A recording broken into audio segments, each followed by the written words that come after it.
They cataloged 4,200 sentient species across the known galaxy. They watched civilizations rise. They watched civilizations fall.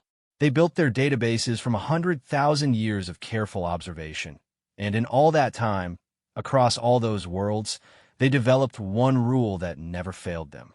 When a species loses 30% of its population in a single generation, it breaks. Not retreats, not adapts, breaks. Permanently. The Veil had watched it happen 41 times. The Drenithy extinction. The Sorati collapse. The long, slow silence that swallowed the Muri homeworld after their sun flickered. 41 times they had recorded the data, filed the report, updated the probability matrices, and moved on. They were scientists, not mourners. So when the blue marble in Sector 7 lost its first billion in 18 months, to drought, to flood, to fire, to a virus that had no name yet, the Veil's senior analyst pressed a single key. Projected collapse timeline, 12 to 18 years. Asterisk, he had pressed that key 41 times before. He had never been wrong. He had never met humans.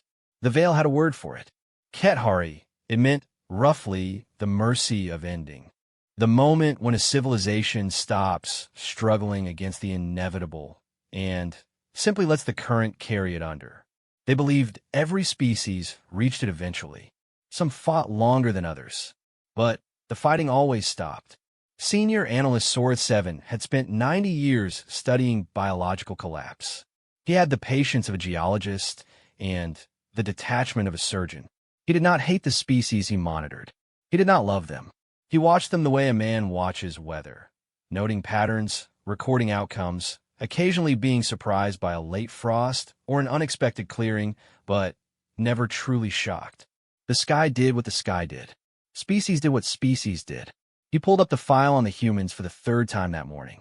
It was a reflex. He had been reviewing it every few hours for 11 months, which was unusual for him. Usually once a week was sufficient to track a collapse in progress. But this file kept producing data that didn't match his models, and Sorith 7 was a man who trusted his models above nearly everything else. The file was enormous. Humans had been generating observable data for approximately 200,000 years, but the Veil had only begun active monitoring 600 years ago when the species crossed the threshold of industrialization. That was standard protocol. Pre-industrial species were cataloged and left alone. Once a civilization started burning carbon in significant quantities, it entered a critical window. The window where most species either transitioned successfully into sustainable expansion or collapsed under the weight of their own appetites. Humans had entered that window like they had lit it on fire themselves. Sorith 7 scrolled back through the early observations. 600 years of data. He had read it before, but he read it again now because something nagged at him, some small wrongness in the pattern that he hadn't been able to name. The first observers had filed their initial report with a single-word assessment. Volatile. Asterisk, that was the entire executive summary. One word. He could picture the observer who wrote it. There had been a lot of turnover in the early years of human monitoring because the species was, frankly, exhausting to watch. They warred constantly. Not the organized territorial conflicts that most species engaged in, but something messy, something that seemed almost recreational in its frequency. They warred between nations, between cities, between families. They warred over ideas, over land, over the shape of holy symbols. They created art about their wars and then went to war over the art. The early observers had noted this with a kind of baffled scientific detachment, but the turnover rate, the number of analysts who requested reassignment after watching humans for a decade or two, was higher than any other subject species in Veil history. Humans were a lot, but even accounting for the warfare, the early data had suggested a species on a standard development arc. Messy, yes. Violent, certainly, but intelligent, clearly adaptable, and showing all the markers of eventual social cohesion. The Veil had a standard model for this. Species that survived their early violent period tended to stabilize in the 2,000 to 4,000 year range after industrialization. Humans were on track. Then came the warming. Sora 7 pulled that section of the file up and read it slowly. The atmospheric changes had begun accelerating approximately 200 years ago. The Vale had observed this kind of event before. They called it a thermal cascade, and it had a very well-documented trajectory. Species that triggered their own thermal cascade generally went through 5 stages. First came denial, which humans performed with extraordinary commitment. Then adaptation attempts, which were usually too little and too late. Then infrastructure failure as the climate destabilized agriculture and water systems. Then social fracture. Then quiet. The quiet was always the same.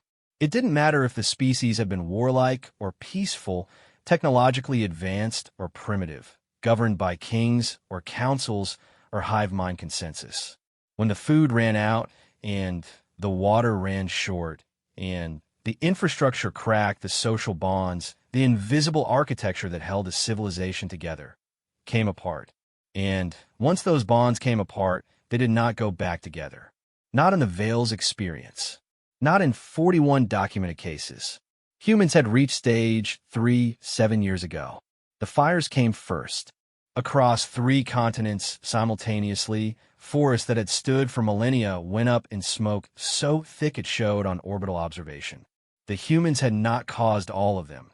Some were natural ignitions accelerated by drought conditions, but they had not stopped them either, and in several cases they had made them worse through mismanagement and neglect and the specific kind of human bureaucratic dysfunction where everyone knew what needed to be done and absolutely nobody did it. Then the floods. The ice was moving faster than even the humans' own scientists had predicted, and the sea was following. Coastal infrastructure went underwater. Not all at once. This wasn't a dramatic cinematic disaster wave, but slowly, incrementally, the way water always moves when it has nowhere else to go. A neighborhood here, a city district there, a river valley that had fed 10 million people for 1,000 years, simply gone. Then the drought hit the interior. The breadbaskets, the great flat agricultural hearts of the largest human continents, cooked under heat events that lasted weeks, then months. Crops failed. Not everywhere. Not all at once. But enough. Enough that the margins disappeared. Enough that the systems that had operated on the assumption of reliable surplus found themselves staring at reliable deficit instead. The virus arrived as if on schedule. Sora 7 had noted this in his report with what he felt was appropriate scientific objectivity, though he had been quietly staggered by the timing. A respiratory pathogen, novel, spreading through a population that was already stressed by resource scarcity and displacement. The humans had no existing immunity. Their medical systems, which were remarkable, genuinely among the most sophisticated the Vale had observed at this stage of development, were already operating at capacity from climate-related health crises. The pathogen hit them when they were already on their knees. 18 months. 1 billion dead. He had pressed the key. Projected collapse timeline. 12 to 18 years. Asterisk that was 11 months ago. He had expected, by now, to be watching stage 4. Social fracture. The breakdown of cooperation. The wars that were no longer about ideas or holy symbols, but about water and food and the simple, terrible arithmetic of not enough. He was watching something else. He pulled up the current observation feed and sat with it for a long time. The humans were building, not rebuilding. That word implied a return to a previous state. This was different. They were constructing things that had not existed before, things that could not have existed in the world before the cascade because the old world had not needed them. Vast solar collection arrays in the deserts that had expanded under the heat, turning the disaster into a power source. Vertical agricultural towers in the inland cities where flatland farming had failed, growing food in controlled environments that the weather could no longer touch.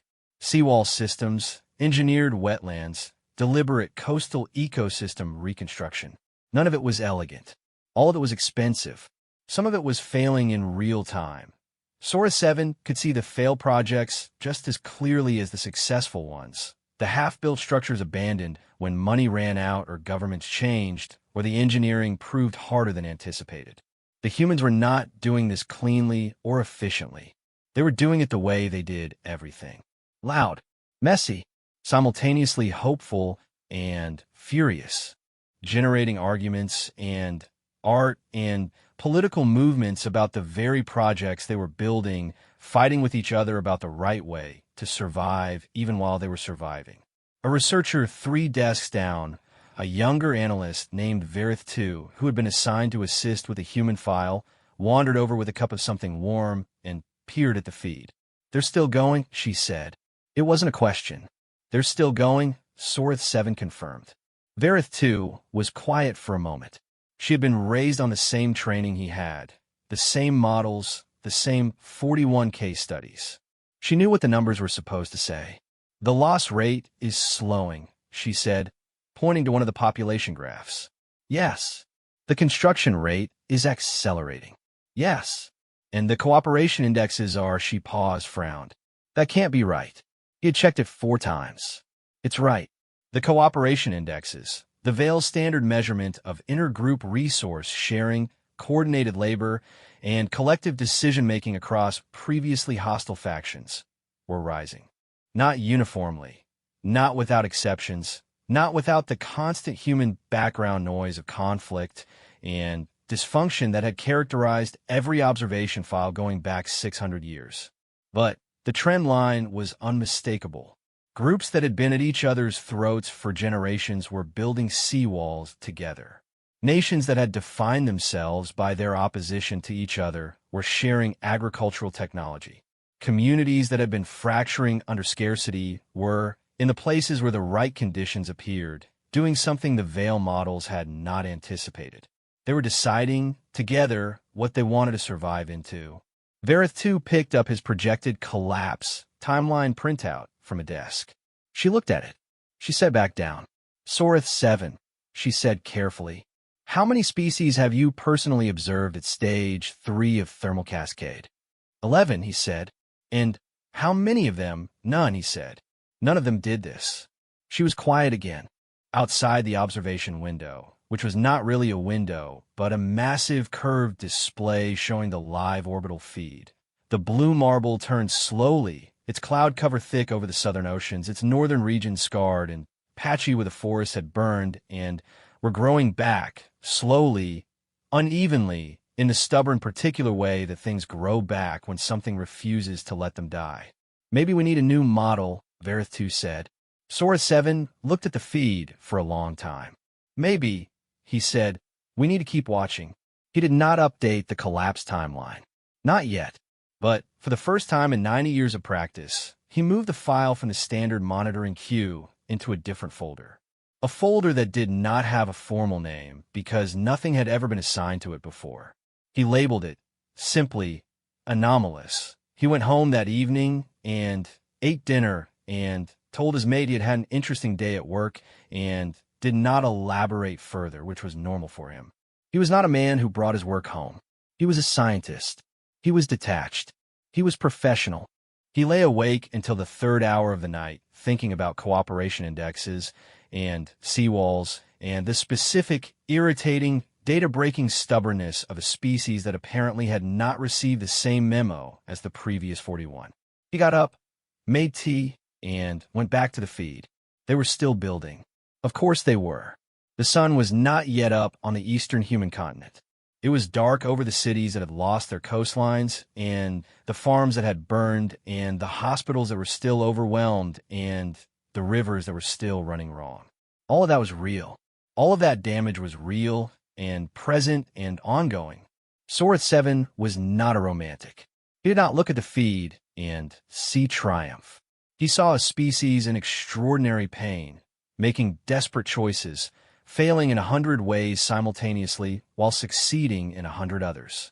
But the building continued in the dark. A coastal reconstruction crew on the southern continent, headlamps cutting yellow cones through the pre-dawn black, moving stones and sand and bioengineered root systems into place against a sea that had taken 30 meters of their grandparents' shoreline. A hydroponic lab on the 4th floor of a converted shopping center in a landlocked city, staffed by volunteers at 3 a.m., the plants under their lights an almost violent green. A research team in an underground facility that had once been a mine, running tests on atmospheric carbon capture at a speed that Sorth 7 found almost reckless, the way humans did research when they felt the clock, like they could outrun the math if they just moved fast enough. Maybe they could. He didn't know. He had never seen it before. He updated the file, added the night observation, flagged it for Verith 2 in the morning. At the top of the flag, he wrote 4 words. I want to understand. Asterisk, he had not written those words about a subject species in 40 years. Not since he was a young analyst, still new enough to the work to be surprised by things. He was surprised now. He supposed that was something. Outside, the blue marble turned, and on its night side, 10,000 small lights moved in the dark. Construction crews, medical teams, research stations, emergency responders, the species continuing to do the thing it apparently could not stop itself from doing.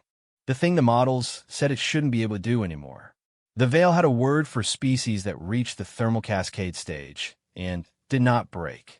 They didn't have a word for that. They had never needed one. They would need one now. The request for a dedicated observation team was approved on a Thursday. Sorth 7 submitted it knowing the Council of Analysts would push back.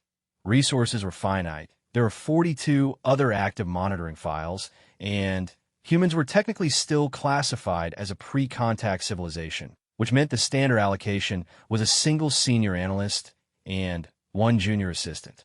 To justify a full team, he had to argue that the anomaly was significant enough to warrant it. He submitted 300 pages of data. The council approved it in 2 days. That alone told him something. The council never moved in 2 days. They were bureaucrats of the highest order, built for deliberation, for caution, for the slow-grinding consensus of a civilization that had been making decisions collectively for 4,000 years. 2 days meant the data had surprised them. Good. The team that assembled in the Veil's orbital observation station, positioned in the second Lagrange point of the human sun, invisible to human instruments for another century at least, was 7 strong. Sorth 7 had handpicked them. He wanted people who were rigorous but not rigid. He wanted analysts who trusted the models but could look up from the models when the models stopped working. He briefed them on a Tuesday. The standard thermal cascade model, he began, projecting the familiar arc on the wall, predicts that a species experiencing stage 3 environmental collapse will enter stage 4, social fracture, within approximately 18 to 36 months of confirmed agricultural infrastructure failure. Humans experienced confirmed failure 22 months ago. He paused. They have not entered stage 4. Silence in the room. That is not to say they are stable, he continued. They're not stable. The population loss over the past 2 years has continued. Current estimates put excess mortality from climate-related causes, disease, conflict, and infrastructure failure at approximately 1.4 billion total. The loss rate has slowed but has not stopped. Large regions are still in active crisis. He clicked to the next slide. And yet, the slide showed a map of human cooperative activity. The seawall projects, the vertical farms, the carbon capture programs, the emergency resource sharing agreements between nations that had been formally adversarial 6 years ago. The map was not solid. It was patchy, uneven, full of gaps.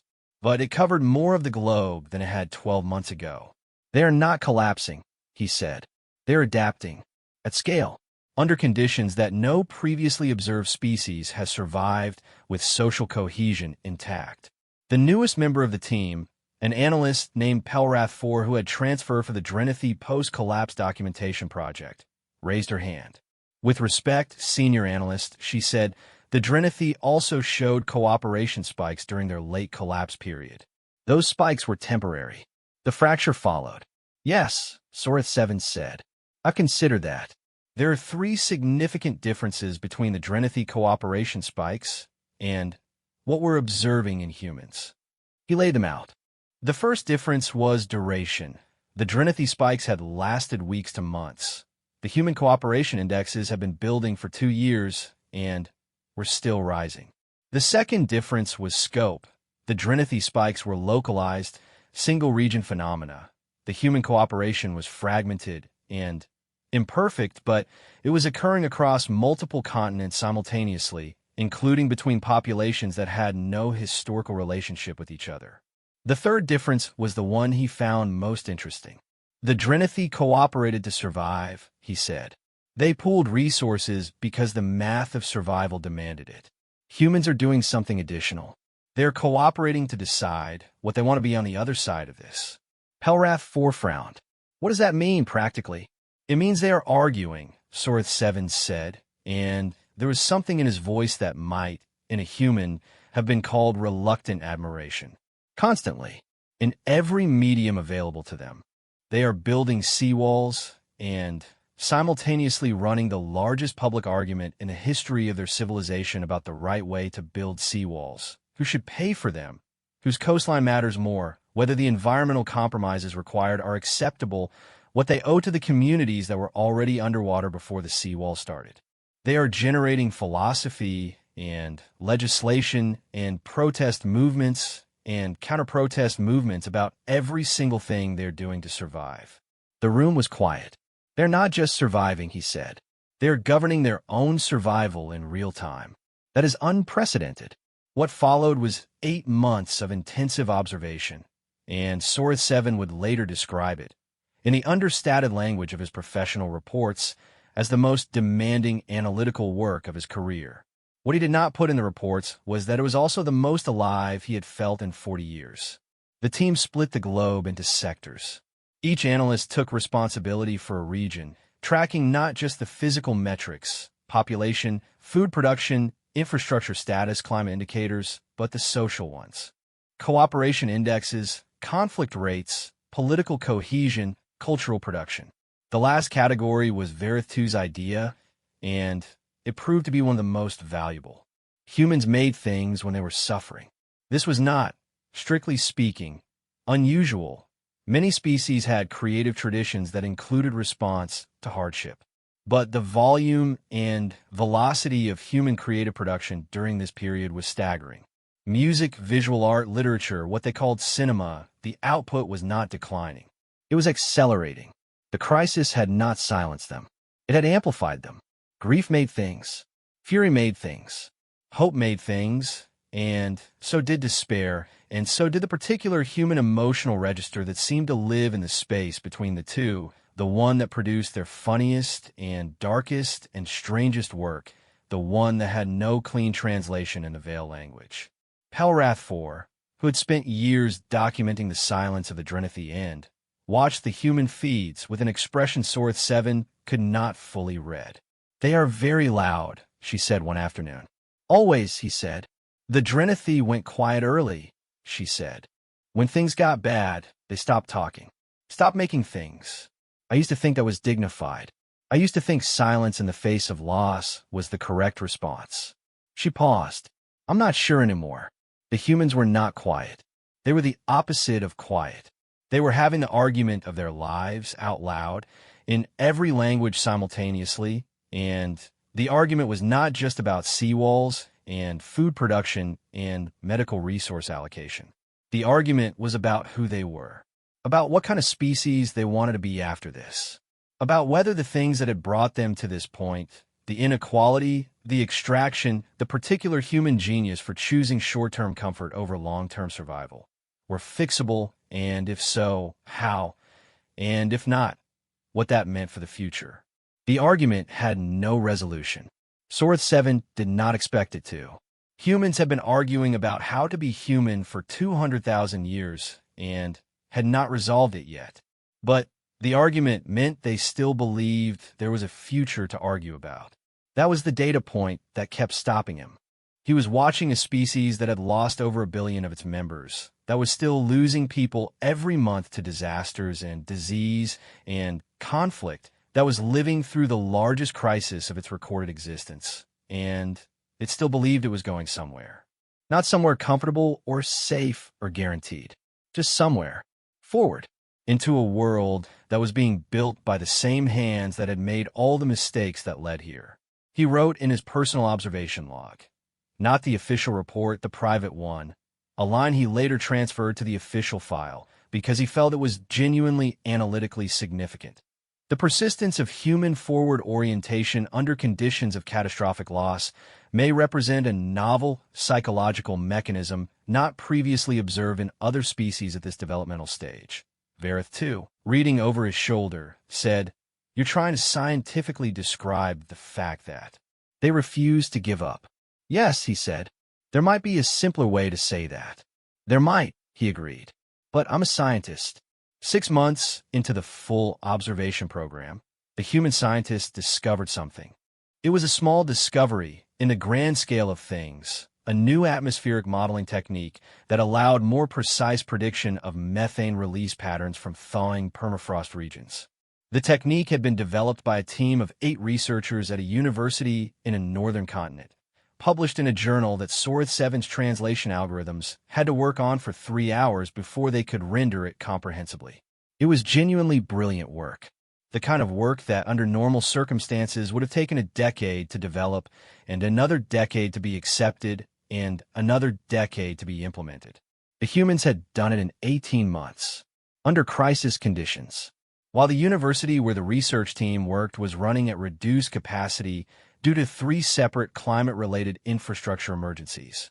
Sorith 7 flagged it and sent it to Pelrath 4, who had a background in atmospheric science. She came back to him 2 days later with a look she had been developing over these months, the specific expression of someone whose models were being disproven in real time and who was not sure how to feel about it.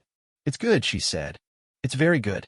If they can implement the refinements this suggests into their current carbon capture programs, it changes the long-term trajectory significantly." "By how much?" She named a number. He looked at her. "I rechecked it 4 times," she said. The number meant that if the humans could implement the new modeling at scale, a big if, a genuinely enormous if contingent on political cooperation and funding and 100 other factors that were not guaranteed, the long-term thermal cascade projection dropped below the civilization-ending threshold for the first time since monitoring began. It did not mean they were safe.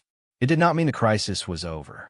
It meant that for the first time, the mathematics allowed for the possibility that they might actually make it. Sorith 7 sat with that for a long time. Then, he pulled up the folder on his system, the one he had labeled anomalous 11 months ago when all of this started. He looked at it. He thought about the 41 files in the standard archive, the quiet ones, the ones that ended. He renamed the folder. He was not prone to drama. He was not a romantic. He was a scientist with 90 years of experience and a very well-calibrated sense of what the data meant and what it didn't mean. He named it anyway. Still going. Asterisk outside the observation window, the blue marble turned. On its surface, 8 researchers at a northern university were already publishing the follow-up paper. They had not slept in 36 hours. They were arguing about the methodology. They were right to argue. There was a flaw in section 4 that needed to be addressed, and one of the junior researchers had found it at 2 a.m. while everyone else was celebrating, and she was going to be right about it. And the team was going to revise the paper, and the revision would make the original work stronger. And somewhere in the Vale observation station, an analyst named Vareth 2 was watching the feed with something on her face that the Vale did not have a standard word for. The closest translation was, "I did not expect to feel this about something I am supposed to be studying at a professional distance." She made a note in the margin of her report. Then she went back to watching. The moment the Galactic Assembly received Sorith 7's second formal report, everything changed. Not for the humans. The humans had no idea the report existed, no idea the report's author existed, no idea they were being observed by a civilization 4,000 years ahead of them technologically, and significantly less interesting, as far as Sorith 7 was increasingly willing to admit. The humans were busy. They were always busy. The humans had approximately 900 active crises running simultaneously, minimum, and they were approaching each one with the same chaotic, loud, infuriating, remarkable energy they brought to everything else. No, the change was in the Assembly. The Assembly had 47 member species. They ranged from the ancient Vale, with their long, careful histories and their precise bureaucratic structures, to the Greth, who had only joined the Assembly 60 years ago and were still arguing about whether the membership terms were fair, which was extremely Greth behavior. The assembly governed by consensus, which meant it governed slowly and with enormous friction and often achieved nothing for years at a time, which also meant that when it had moved because something had genuinely broken through the caution. The report broke through the caution. Sora 7 had not intended it to. He had filed it as a standard anomaly update. Significant deviation from predicted collapse trajectory. Recommend continued monitoring. See attached atmospheric modeling data courtesy of human researchers at a Northern Continent university. Dry. Professional. Precisely the kind of report he had been filing for 50 years.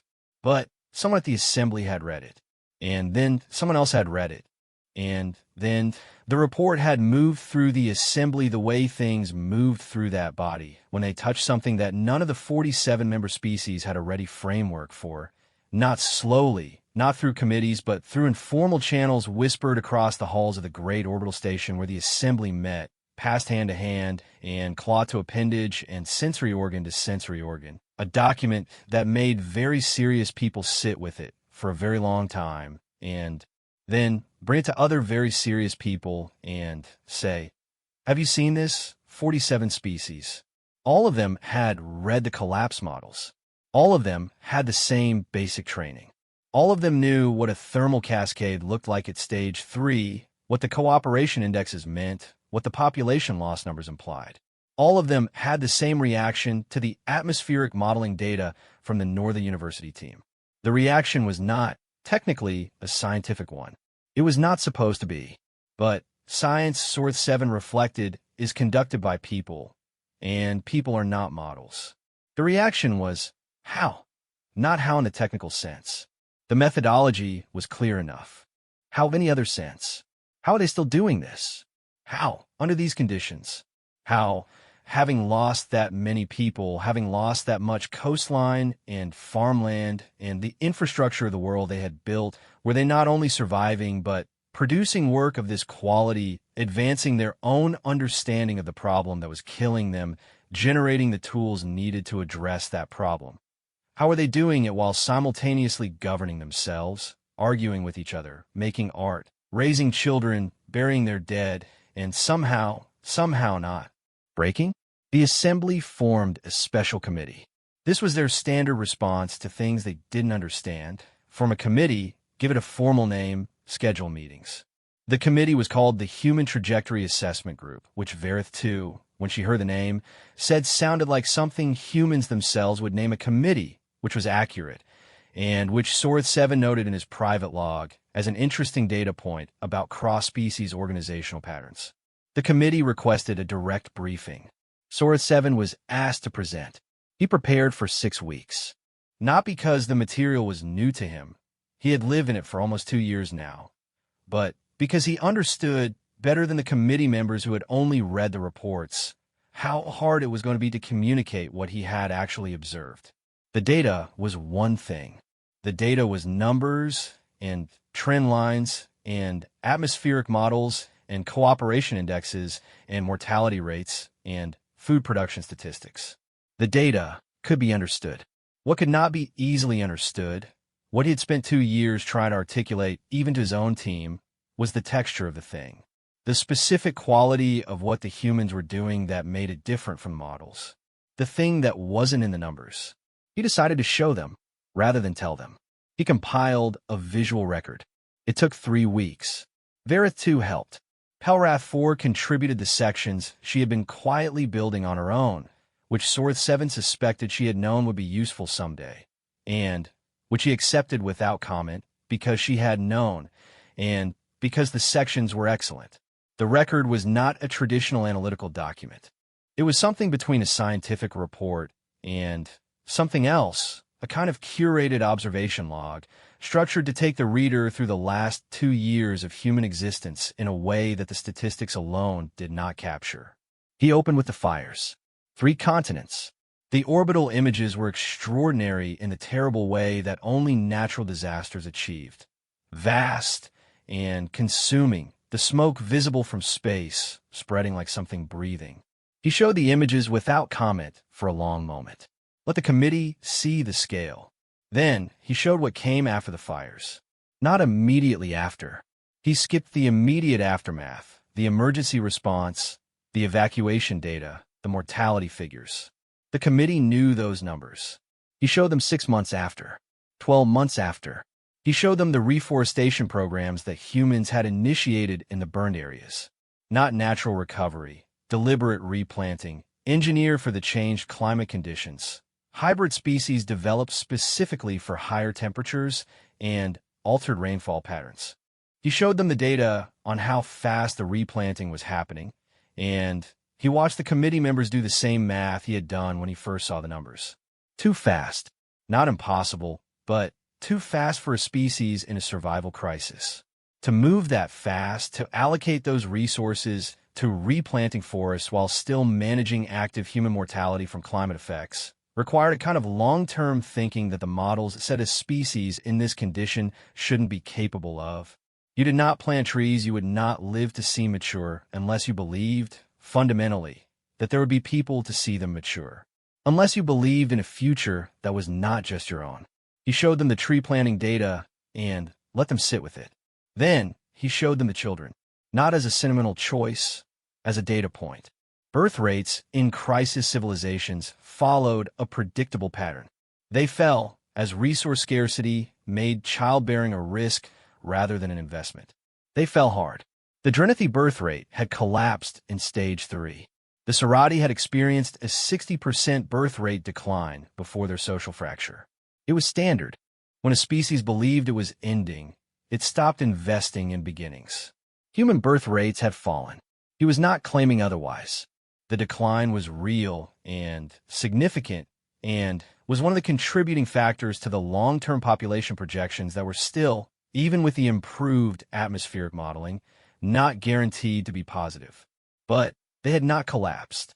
In the regions with the strongest cooperative infrastructure, the places where the seawall programs were working, where the vertical farms were producing, where the community resource-sharing networks had taken hold, birth rates had stabilized. Not recovered to pre-crisis levels. Stabilized, which meant people in those places were choosing, consciously, under full knowledge of the crisis, to believe in a future enough to begin it. He watched the committee absorb this.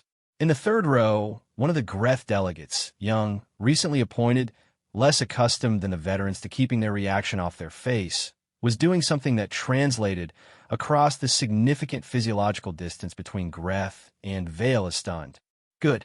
Sora 7 felt it was an appropriate response. He showed them the art. This section had been Verith 2's idea, and he had been uncertain about it initially. Art was subjective. Art was not data. The committee was here for analysis, not aesthetics. Verith 2 had looked at him with the expression she had developed over these 2 years, the one that said she was going to be patient with him, but she was right, and eventually he had agreed to include it. He showed the music first. Compositions written in the last 2 years by human artists who had lost people, lost homes, lost the coastlines and the forests and the world their parents had known.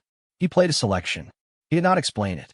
The translation algorithms could handle language, but music needed no translation. The Vale had music, the Greth had music. Most of the assembly species had something that functioned the way music functioned, which was to say it communicated the things that words refused to carry.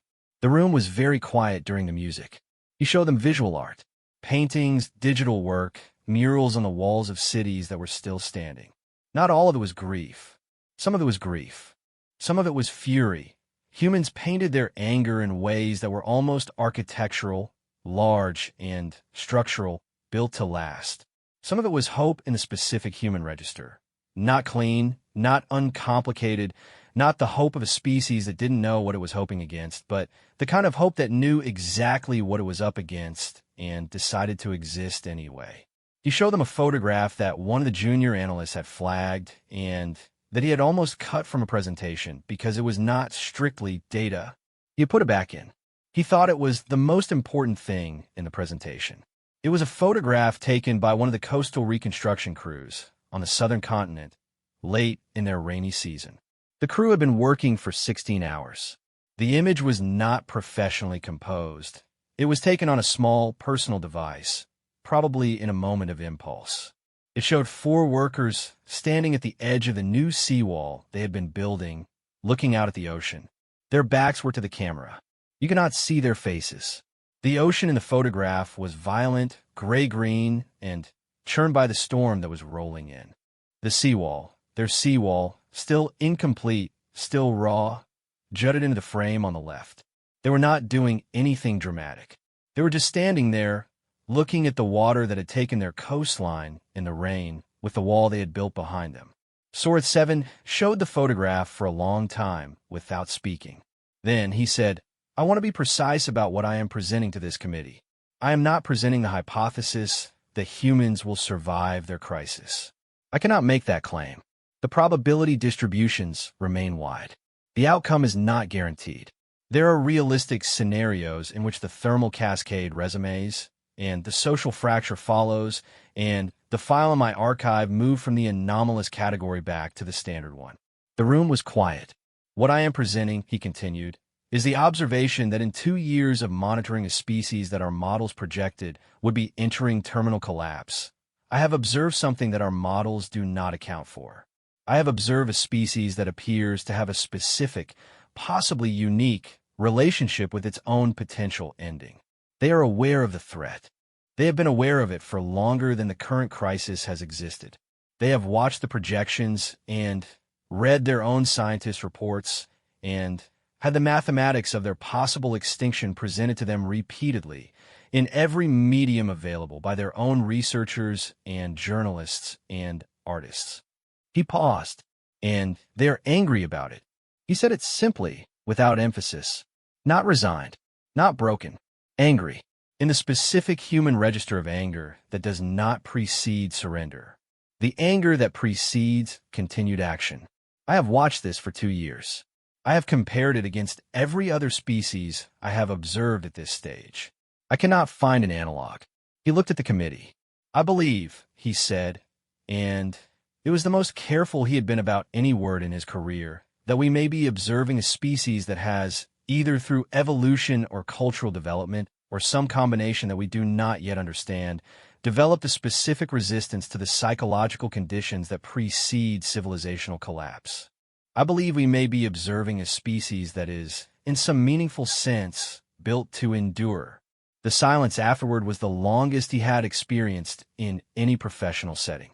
Then the Greth delegate in the 3rd row, the young one, asked the question that Sword 7 had been expecting someone to ask eventually. The question that the data, taken together, made inevitable. "What do we do?" the delegate said. "When they reach us?" Sword 7 had thought about this. He had an answer. He had been sitting with the answer for 6 months, turning it over, checking it, making sure it was the right one. "We prepare," he said, "to be surprised. It was not supposed to happen this way. First contact, formal first contact, the kind that changed everything, the kind that rewrote the history of both species involved, was supposed to be planned.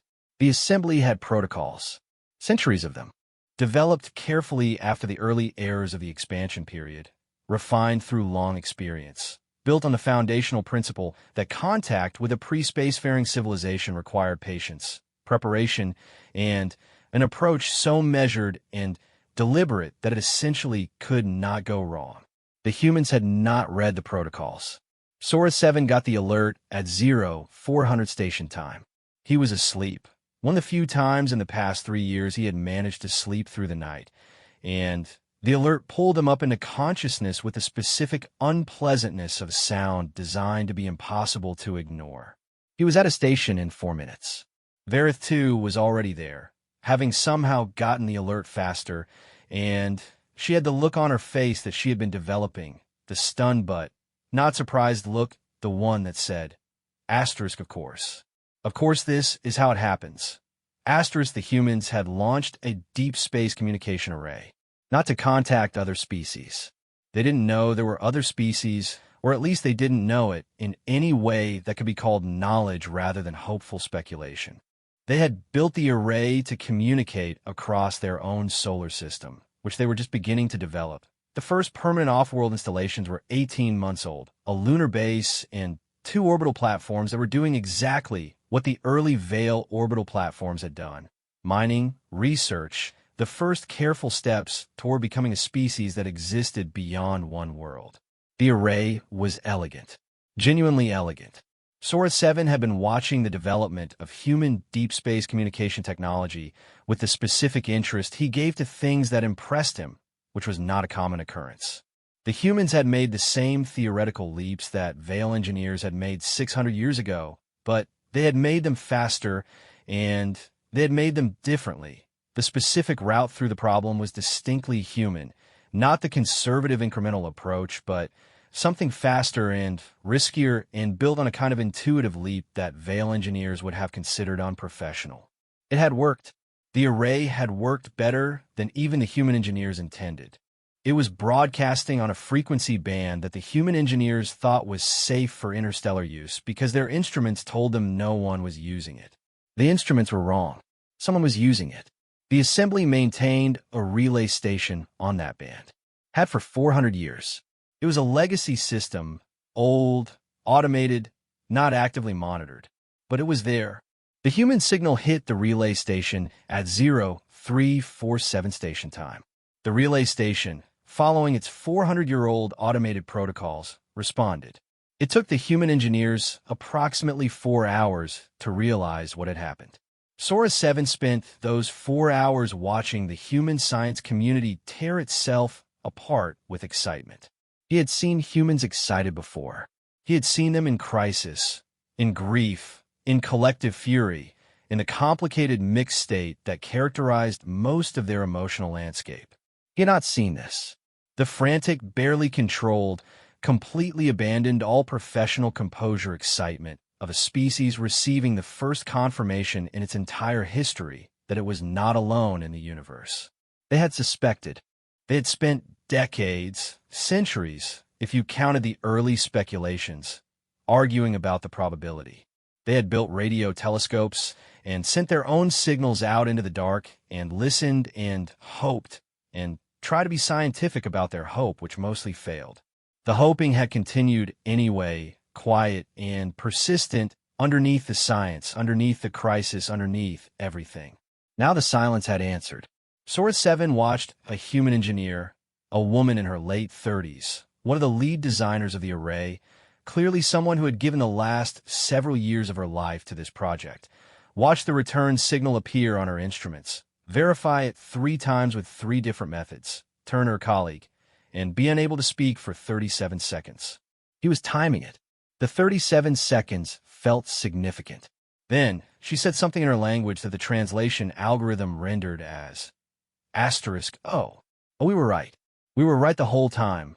She started crying. Then laughing. Then, both simultaneously, which was a human thing that Sora 7 had observed occasionally, but never quite gotten used to. The assembly convened an emergency session in 14 hours. This was for the assembly astonishing speed. The Greth delegate from the 3rd row, whose name Sora 7 had learned in the months since the committee presentation, a young analyst named Durith who had become something of an advocate for the human file within the Greth delegation, was the one who called for emergency status.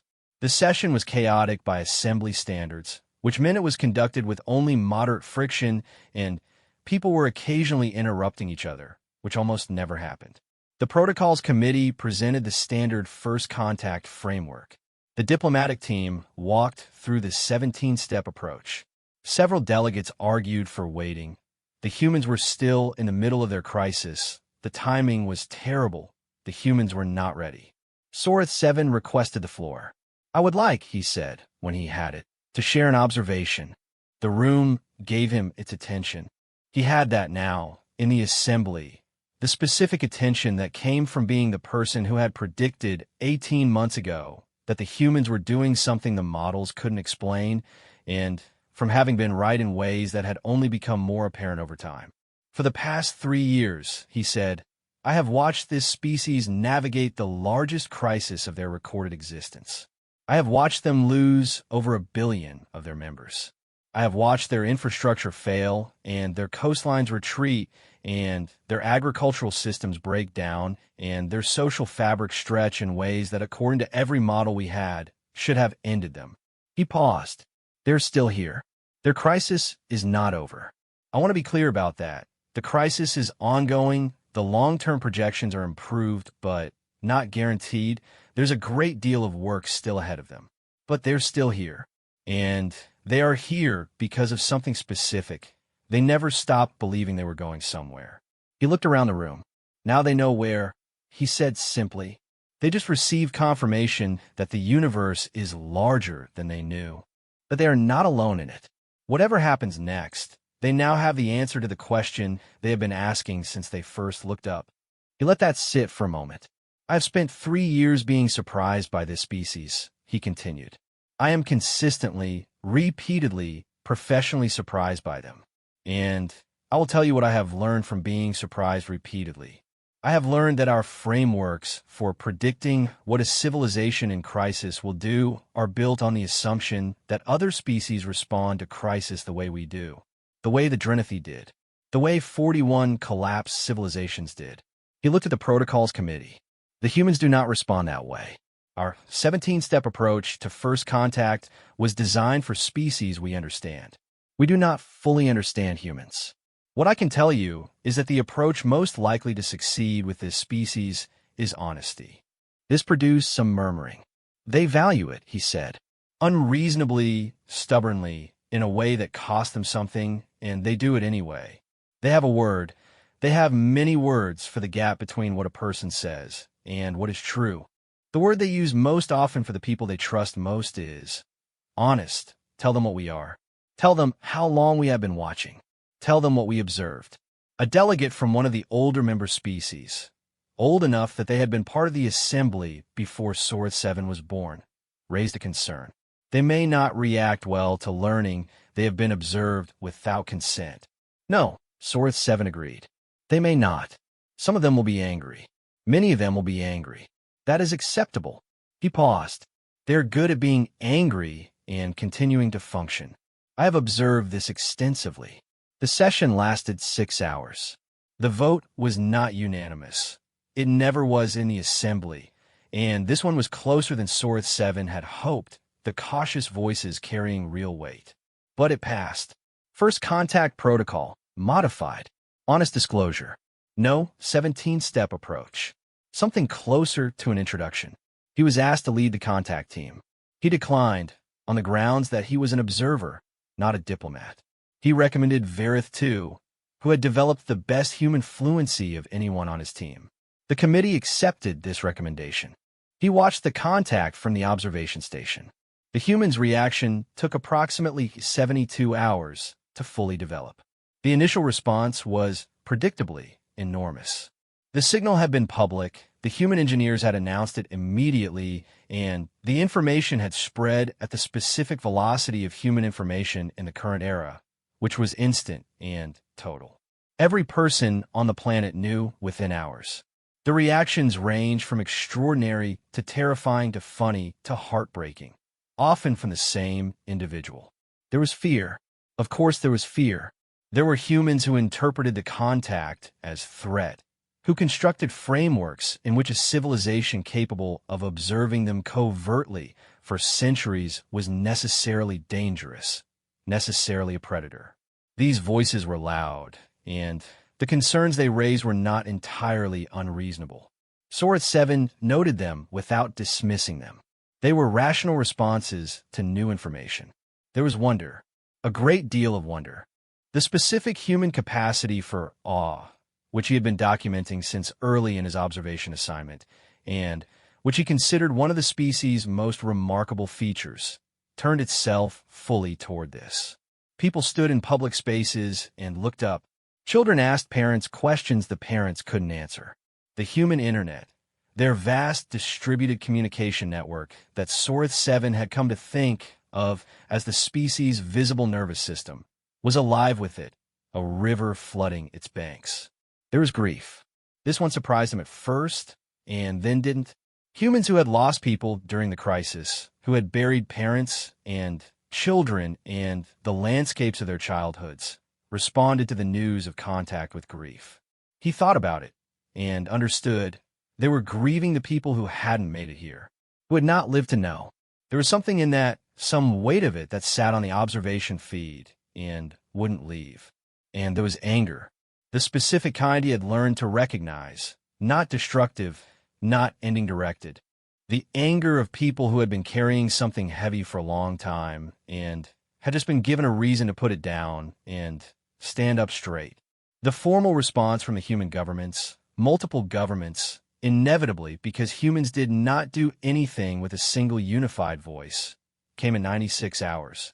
It was, considering the circumstances, remarkably coherent, cautious, and direct simultaneously, acknowledging the strangeness, not pretending it wasn't strange, asking the questions that needed asking. Why now? How long? What do you want? Verith2's response to the last question was the one Sorith 7 replayed most often afterward. She said, "Asterisk, we have been watching you endure something that our models told us you shouldn't be able to endure. We want to understand why. We still do not fully understand why. We thought perhaps that was a better reason to introduce ourselves than most." Asterisk, the human response to this took 4 hours. When it came, it was not from a government. It was from an engineer who had designed the array, the woman he had watched cry and laugh for 37 seconds when the signal came back. She had been asked to respond not because she was a diplomat, but because her name had become, in the past 4 days, the name that humans associated with the moment the silence ended. She said, "Asterisk, we're not sure we understand why either. But thank you for watching. I think we needed to know someone was." Asterisk, Sorith 7 read it 3 times. Then he wrote in his private log, the one he'd been keeping for 3 years, the one that was separate from the professional reports, the one that contained the things he could not quite fit into the standard scientific language. He wrote, asterisk, in 41 documented cases of thermal cascade collapse, the collapsed species had one thing in common. At some point, they stopped being able to imagine anyone watching. They turned inward and went quiet, and the silence became total. Humans have been in crisis for 3 years, and they have been loud the entire time. Every song, and every argument, and every seawall, and every tree planted for children not yet born was, I think, a kind of signal, not directed at us. They didn't know we were here, but a signal nonetheless. We are here, we are still here, we are still going. I've spent 3 years studying them, and I am not certain I have understood them.